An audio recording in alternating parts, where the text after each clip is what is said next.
మీ business ఏదైనా మీ ఊర్లో promotion చేయాలంటే అది సుమన్ టీవీతోనే సాధ్యం. ఇప్పుడే సంప్రదించండి. సుమన్ టీవీ ఆస్ట్రేలియాకి తిరిగి స్వాగతం. ఇవాల్టి వార్తల్లోని ముఖ్యాంశాలు. నా వెనకాల కనిపిస్తున్న జైల్లో నుంచి చాలా మంది కరడుగట్టిన నేరస్తులు తప్పించుకొని పారిపోయారు. అందులో గ్రెగరీ రాబర్ట్స్ అనే ఒక గజ దొంగ ఆస్ట్రేలియా నుండి ఇండియాకి తప్పించుకొని పారిపోయి శాంతారాంగా పేరును మార్చుకొని ముంబైలో నివసిస్తున్నాడట. అతను జూలై 1978లో పారిపోయాడట.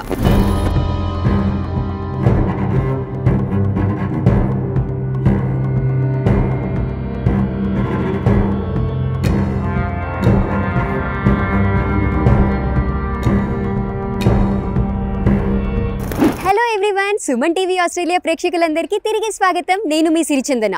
ఇప్పటి వరకు మీరు విన్నదంతా నిజంగానే ఇవాళ మనం చూడబోతున్న పెంటెడ్జ్ ప్రిజన్ లో జరిగిందట. పదని మరి లోపలికి వెళ్లి ఈ ప్రిజన్ లో కరుడుగట్టిన నేరస్తులని ఎలా బంధించి ఉంచేవారో, వారి గదులు ఎలా ఉండేవో తెలుసుకుందాం. భయపడకండోయ్, ఇది ఇప్పుడు ప్రిజన్ కాదు, ఇదొక టూరిస్ట్ అట్రాక్షన్ ప్లేస్. పదండి మరి ఇక ఆలస్యం చేయకుండా లోపలికి వెళ్ళిపోదామా?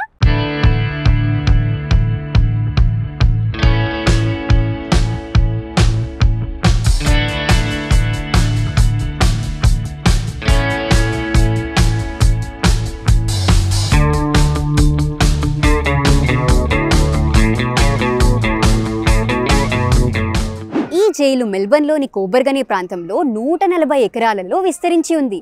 దీనిని బ్రిటిష్ పెంటోవిల్ మోడల్ ఆధారంగా ఇన్స్పెక్టర్ జనరల్ విలియం ఛాంప్ 1851లో కట్టారట. 1851 నుండి 1997 వరకు కూడా ఈ జైల్లో ఖైదీలని ఉంచారట.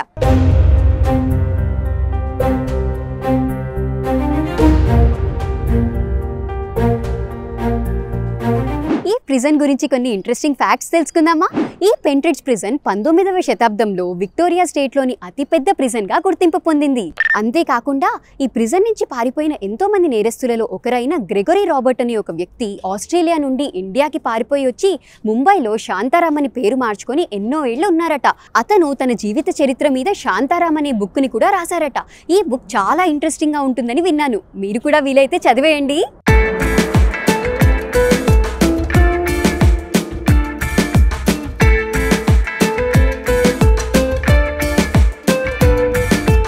ఈ జైలు మొత్తాన్ని కూడా బ్లూ స్టోన్ రాయితో కట్టడం జరిగింది. ఈ రాయిని ఎందుకు వాడారంటే ఈ జైలు పక్కనే ఈ రాయి ఎక్కువ మోతాదులో లభించడం వల్ల ఆ రాయినే వాడి ఈ జైలుని నిర్మించారు.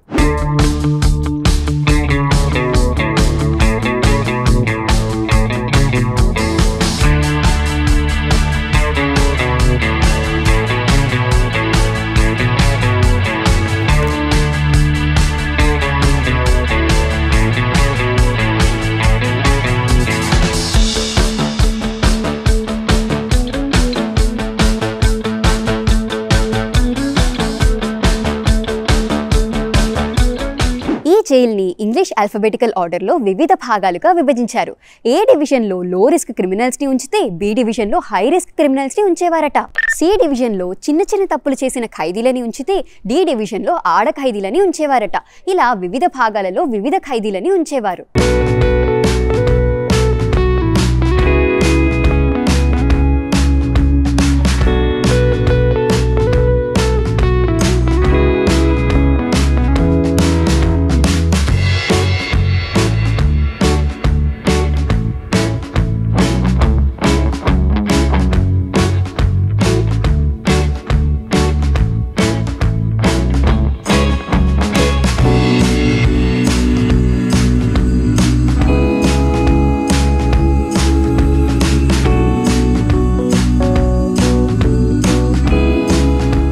కనిపిస్తున్న కొన్ని బుక్స్ ని ఈ జైల్లో బంధింపబడి ఉన్న ఖైదీలే రాశారట.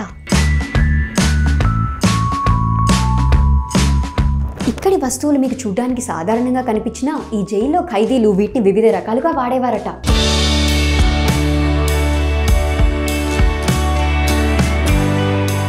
ఇక్కడ కొంతమంది ఖైదీలు ఈ టెన్నిస్ బాల్ని ఆడడం కోసం కాకుండా కావాలనే లోపల నుంచి బయటికి విసిరితే బయట నుండి కొంతమంది అందులో డ్రగ్స్ పెట్టి లోపలికి విసిరేవారట. ఈ బుక్ని కనుక మీరు చూసినట్లయితే ఈ బుక్ మధ్యలో ఉన్న ట్రయాంగిల్లో ఒక కత్తిని దాచిపెట్టుకొని ఈ జైల్లోని జైలర్ని పొడిచడానికి ప్రయత్నించారట.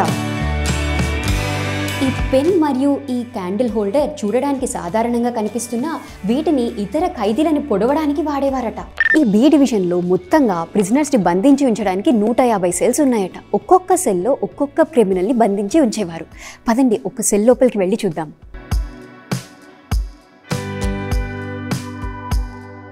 అసలు ఈ గది చూడండి ఎంత చిన్నగా ఉందో, అండ్ ఇంత కొంచెం వెంటిలేషన్ తోటి ఇంత చిన్న గదిలో ఒక్కొక్క ప్రిజనర్ని ఉంచేవారట. అసలు చూడ్డానికి ఎంత భయంకరంగా ఉంది కదా. అండ్ ఈ తలుపు వెనకాల మనం చూసుకున్నట్లయితే ఒక చిన్న కిటికీ లాగా ఉంది. ఇక్కడి నుంచి బయట ఎవరైనా వచ్చినా వాళ్ళతో మాట్లాడేవారు అనుకుంటాను. అండ్ ఇక్కడ ఒక చిన్న హోల్ కూడా ఉంది, అక్కడి నుంచి బయటికి కూడా చూడొచ్చు.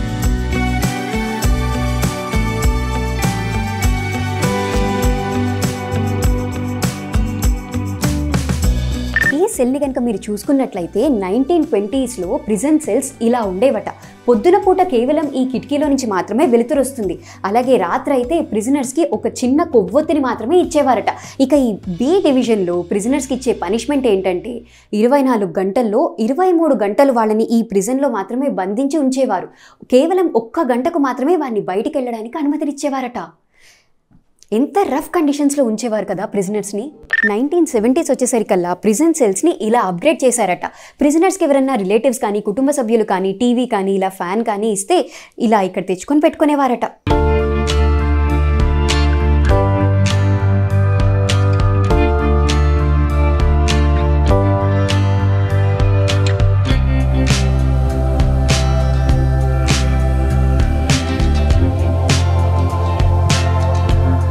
పెంట్రిచ్ ప్రిజన్లో మొత్తంగా 11 మంది నేరస్తులని ఉరితీశారట. అందులో చివరిగా 1967లో రొనాల్డ్ రియాన్ అనే వ్యక్తిని ఉరితీశారు. దాని తర్వాత ఆస్ట్రేలియాలో ఉరి శిక్ష అనేది రద్దు చేసేశారట.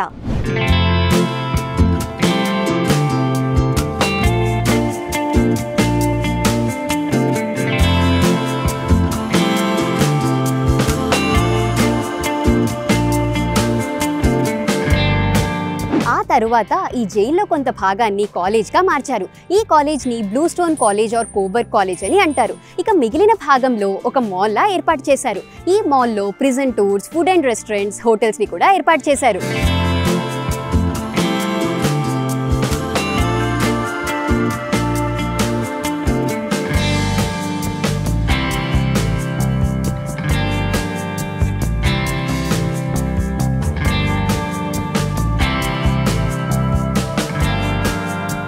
సో చూసారు కదా వ్యూవర్స్, ఆస్ట్రేలియాలో జైల్స్ ఎలా ఉంటాయో. ఇలాంటి మరెన్నో ఇంట్రెస్టింగ్ వీడియోస్ని మీరు మిస్ అవ్వకుండా ఉండాలి అంటే మన సుమన్ టీవీ ఆస్ట్రేలియా ఛానల్ని సబ్స్క్రైబ్ చేసేసుకోండి.